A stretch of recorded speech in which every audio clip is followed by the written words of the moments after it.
Hey, good morning. It is Jordan with the Bet Locker here to bring you an NBA props video for Wednesday, October 29th for the games tonight.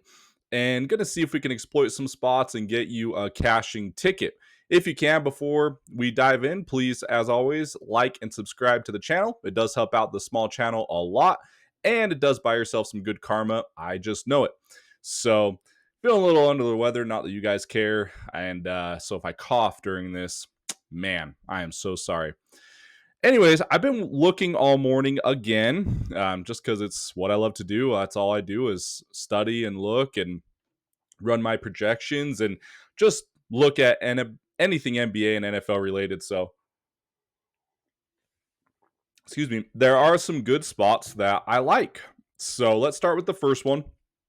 We're going to be going to the Denver Nuggets and the Pelicans game. So if you go to that, now what's his name? Zion Williamson, Skinny Zion, is questionable. So that is semi-important news, but not really. If you go to the spread, so here's something I like to do. I like to look at spreads, and it's a high over-under, but Denver is favored by 12.5. So they're expecting a blowout. That number is suggesting that they think that Zion is going to sit. So, and that's probably why his numbers aren't available as well. So if that's the case, I believe that they don't play anyone over their minutes that is necessary, and that is especially Jokic.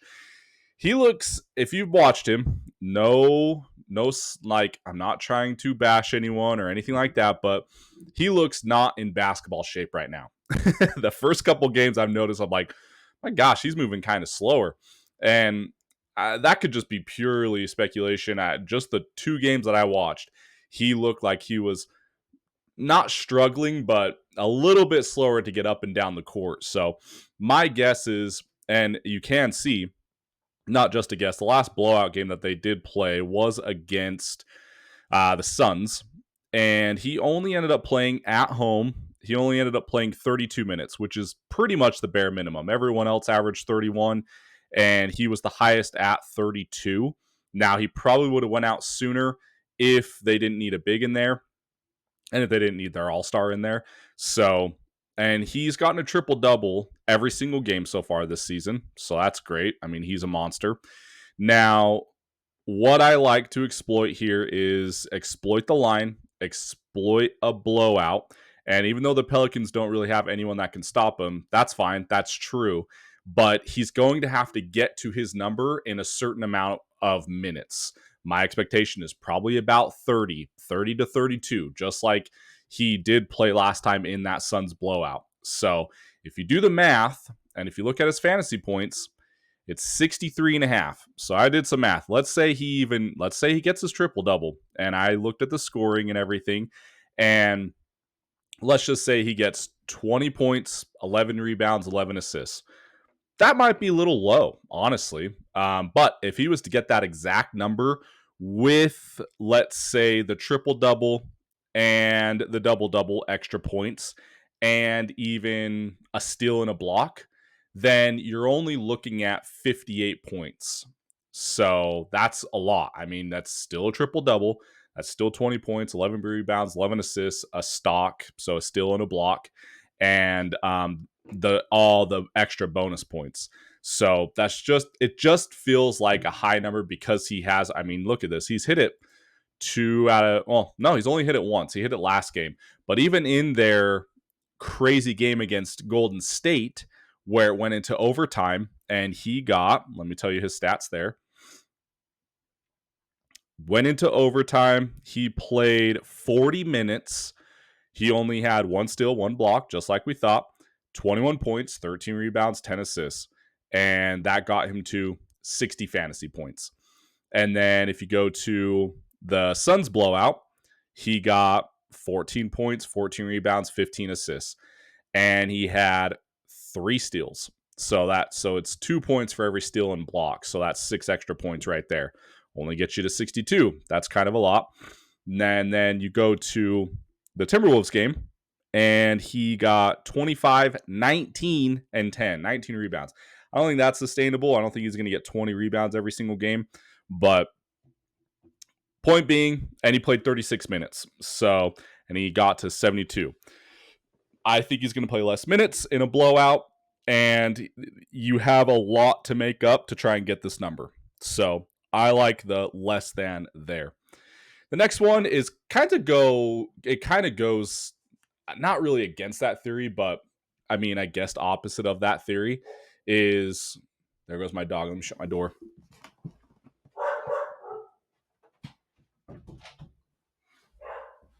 Sorry about that. My dog hates delivery drivers, so you're going to hear her barking for a bit. Now, Anthony Davis is in a smash spot. They are against a decimated Indiana Pacers. I mean, Pacers are missing Andrew Nembhard. Who else? Let me go down the list here. They're missing Nembhard, Toppin. Who else? Mathurin. Pretty much all their starters. And all their bench guys. They really only have Pascal Siakam, and the guys that are playing center against the likes of Anthony Davis is going to be Isaiah Jackson, which he won't be able to stop him.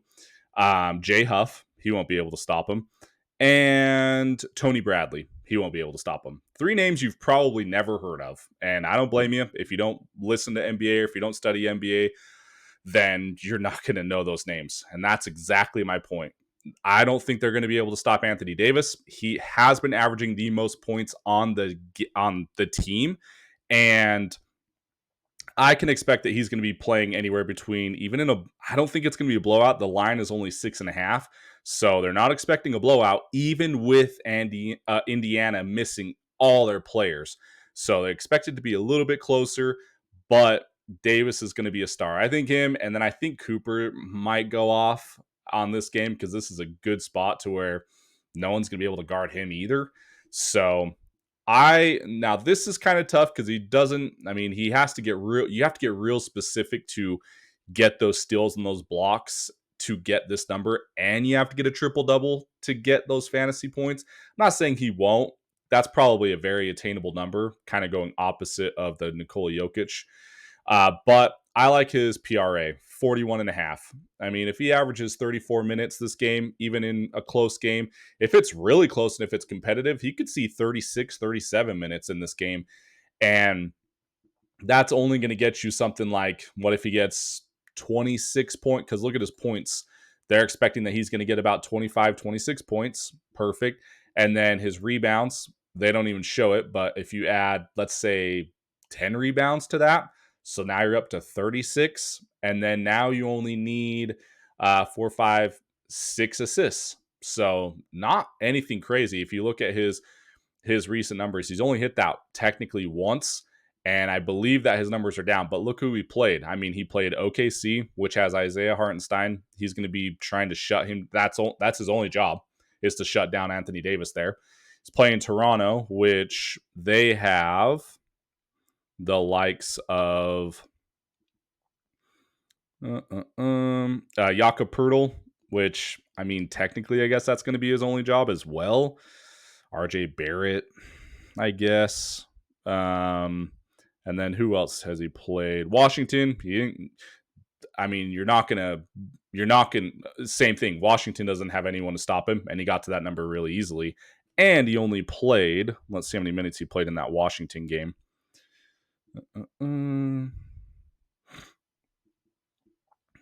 They lost that game, by the way. He played 37 minutes, and he got to 27 points, 13 rebounds, 4 assists, just like we thought. So I expect a decimated Indiana Pacers team, him still playing anywhere between 32 to 34 minutes, worst case, and he's going to get to this number pretty easily with no one being able to stop him. So going to go more than there.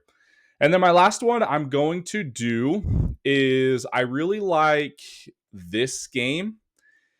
It seems like a kind of a crappy game on paper because Chicago's not very good and Sacramento's not very good.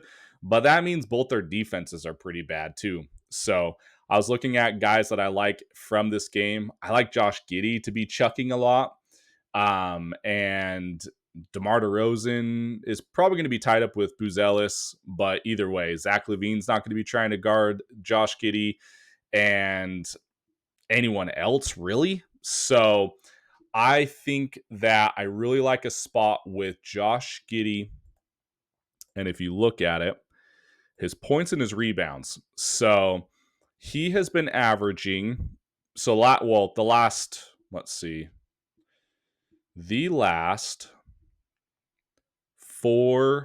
3 games, he's gotten 26 rebounds in 3 games. And then also in those last 3 games, he's gotten 19 assists. So if you look at something right here, 26.5 points and rebounds, 26.5 points and assists. That number is the exact same, but he's getting way more rebounds than he is assists so far through the first 3 games. And I think maybe they're thinking maybe Domantas Sabonis, but either way, over DeRozan, over Zach LaVine, over a Schroeder, over Westbrook, and hopefully Westbrook starts. He's not going to be able to guard Josh Giddey.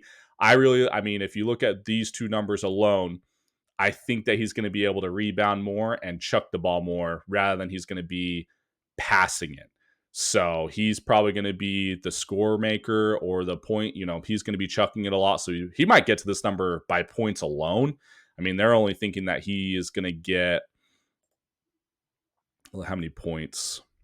18.5. Man, I think, oh man, that means if you look at it that way, that means if you want to take the over, he gets to 19 points. And in order to get that 26.5, you need to get 8 rebounds. So if he gets 19 points, if he gets something like 20, 22 points, then he only needs a couple rebounds. So it's kind of like insurance in a way, to where like if he gets 16 points and he gets 10 rebounds, the more I look at this and the more I talk through it, I think he's going to be chucking a lot more, and the guys aren't going to be able to guard him as well in a DeRozan, in a LaVine, in a possible Westbrook and a Schroeder situation. They're not going to be able, and Malik Monk, he's not going to be able to keep up. So I just talked myself into, I was going to take points and rebounds because the number was the exact same as points and assists, but I think that his scoring is going to go through the roof. He's hit this, 2 out of the last 3 games. He was right on the number that game, and so his number hasn't really raised, but he's in an even better, more fast-paced spot this game alone. So I'm going to be taking his more than there. And I'm going to lock this in right now. So I'm going to use this 30%. So make sure you're always hitting those claim offers, like right up here when you go to the games. Hit these opt-ins, hit these, claim your bonuses, claim your boosts. And so in that way you can use them. Because watch, I'm going to lock it in with you guys right now. So your max bet that you can do, or that I can do on this, is $20. And then you have to hit this dial. So you have to hit that dial to activate the 30% win boost. And then I'm just going to lock this in. My 3 favorites for tonight. So there it is. Boom. Now, that's it, guys. Kind of a long-winded one. Like I said, sorry, I've been feeling a little under the weather. My dog's barking. It's pretty crazy, but I like these 3 sound picks right here. And go ahead and lock this in, and we can win it together. This is what our site looks like, thebetlocker.com. And here is our free props section. So when you go to the main page and you go to our free props, this is right what shows up. And look, I did over 26.5 points and rebounds. I'm going to change that now, and I'm going to make that 18.5 points. So just in case anyone took it, and I'm just barely making this video, so by the time anyone sees this, they won't know that existed. I still like that probably, but if he does, you still have to get, in order for us to now get our more points, we need 19 points. In order to get that number, he's going to need 8 rebounds. So he has been averaging more than that. But, maybe just go with the chucking factor of him scoring all the points instead, and that number is a lot lower. So anyways, here is that free prop section. This is what NFL looks like. That's also going to be shown, but if you do join the betlocker.com, as always, you get all of our locker picks, which we went 5-0 in NFL, and we went 5-2 in college this last weekend. Crushed all of our picks and swept NFL. It was an awesome weekend. And then you get all of our premium prop bets. So I'm going to have 2 more posted tonight. and you get our NFL and PGA cheat sheets, and you get our daily picks as well. All that dirt cheap price for $6.99 a week or $19.99 a month. Basically, you get 2 weeks free if you buy the month. And we all dirt cheap, so in that way we can all just win together. And you get access to our Discord channel, which we always give free wins there and extra wins to our members. And our members also have been crushing in there as well. NBA bets, WNBA bets earlier in the season, and hockey bets, everything. So, all right, please hit the like button on your way out. Buy yourself some good karma and be on the lookout for my NFL lineup strategy for DFS. That is going to be coming out later today as well. All right, we'll see you guys.